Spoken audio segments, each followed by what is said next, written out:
అందరికి షలోం. ప్రార్థన.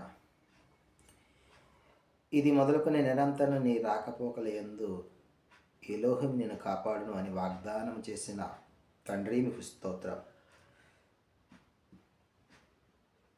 అదోనాయ్ పడిపోవు వారిని అందరినీ ఉద్ధరించువాడు, కురింగిపోయిన వారిని అందరినీ లేవనెత్తువాడు అని వాగ్దానం చేసిన ఎలోహిం మీకు స్తోత్రం.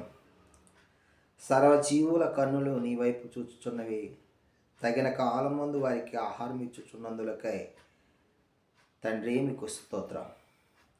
నీవు నీ గుప్పిలిని విప్పి ప్రతి జీవి కోరికను తృప్తిపరచుచున్నావు అని వాగ్దానం చేసిన హషేం మీకు స్తోత్రం.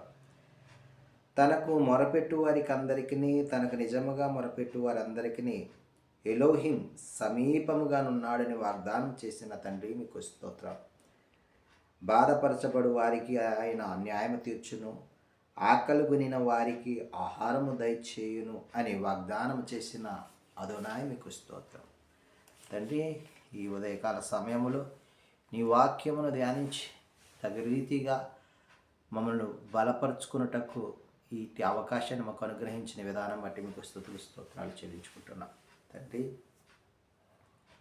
మరి ఈ వాక్యమును మేము ధ్యానించి నీ సారూప్యములోనికి మారగలుగుటకు తండ్రి మనం ప్రేరేపించి బలపరిచి ఆయత్తపరచున్నందులకే ఈ మమనలను మా రక్షకుడి మోచకుడైన నజరేయుడైన యెషూవా మెస్సీయ నామమున అడిగి పొందుకున్నాం తండ్రి, ఆమేన్.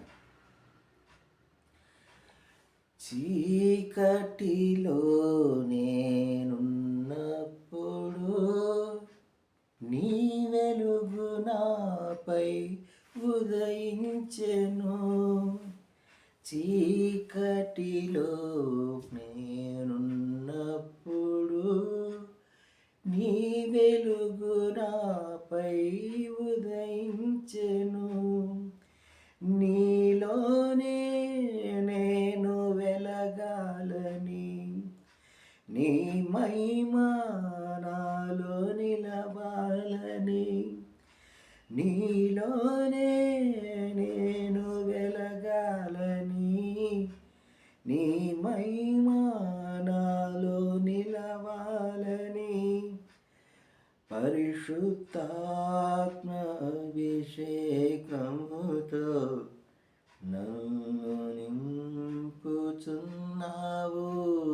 నీ రాకడకై నిరంతరం నీతోనే జీవించాలనే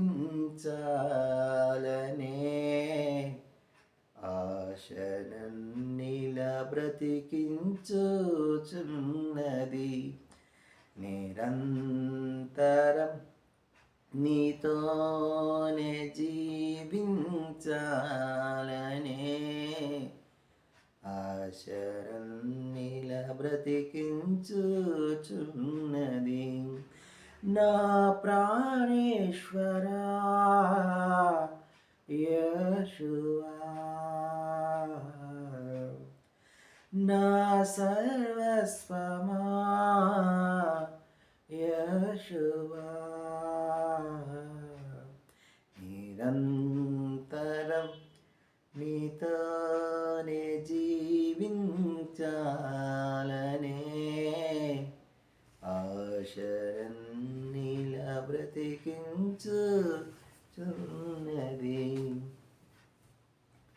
ఈరోజు ద్వితీయోపదేశ కాండమును మనము ధ్యానించుకుంటున్నాం.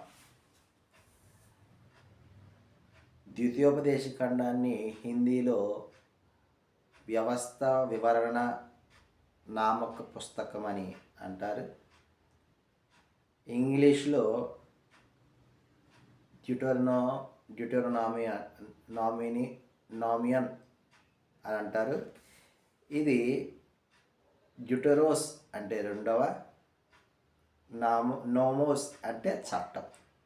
డ్యూటెరోనోమోస్ అంటే రెండవ చట్టం అనే అర్థం వచ్చే రీతిగా ఇంగ్లీష్లో హద్దే భరీం అనగా మాటలు, మరియు హీబ్రూలోనే ఇంకొకటిగా ఎక్కువగా యూదులు ఉచ్చరించే మిష్నే హత్తోరా. మిష్నే హత్తోరా అంటే ధర్మశాస్త్రమును తిరిగి బోధించుట అని అర్థం వచ్చే రీతిగా ఈ రెండు పదాలు మరి ద్వితీయోపదేశ కాండానికి వాడుతున్నట్లుగా మనం చూస్తూ ఉన్నాం. సెప్టజెంటు నందు డుటెరో నోమియల్ చౌటో అని మరి దీని అర్థం ద్వితీయ ధర్మశాస్త్రం అని అర్థం వచ్చే రీతిగా సెప్టువజెంట్లో మరి వాడటం జరిగినది. అయితే ఈ యొక్క ద్వితీయోపదేశ కాండము వాగ్దాన భూమిని ఆక్రమించుకొనబో ఇజ్రాయేలీయులను గూర్చి మోషే గారు చేసిన బోధలు ప్రసంగాలని నిరూపితమవుతున్నాయి. ఇజ్రాయేలీయులు మోవాబు లేదా మోయాబు భూమిపై సంచరించుచు వాగ్దాన భూమి కానాను ఆక్రమించుకొనడానికి సిద్ధంగా ఉన్నారు. ఐగుప్తు బానిసత్వము నుంచి విడిపించి వారి నడిపించినటువంటి మోషే ఎలోహిం వారి వద్దకు చేరుకున్నారు. ఆ తర్వాత నాయకత్వ బాధ్యతలు యెహోషువ బుధస్కంధాల మీద పడినట్లుగా ఈ అధ్యాయము తెలియజేస్తూ ఉన్నది.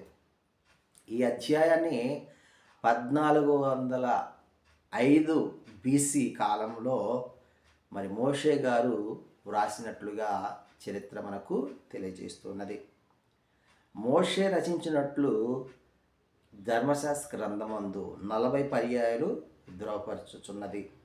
31వ అధ్యాయం 24వ వచనం, 1వ అధ్యాయం 1వ వచనం, 4వ అధ్యాయం 44వ వచనం, 29వ అధ్యాయం 1, 31వ అధ్యాయం 9 ఈ విధముగా మోషే రచించినట్లుగా మరి గ్రంథము ధృవపరచుచున్నది.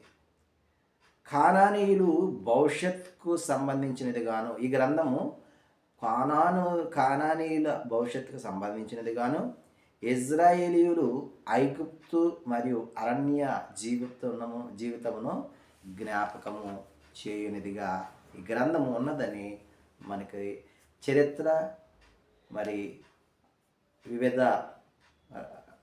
ప్రవక్తలు తెలియజేస్తూ ఉన్నారు వారి యొక్క రచనల ద్వారా. ఆమేన్.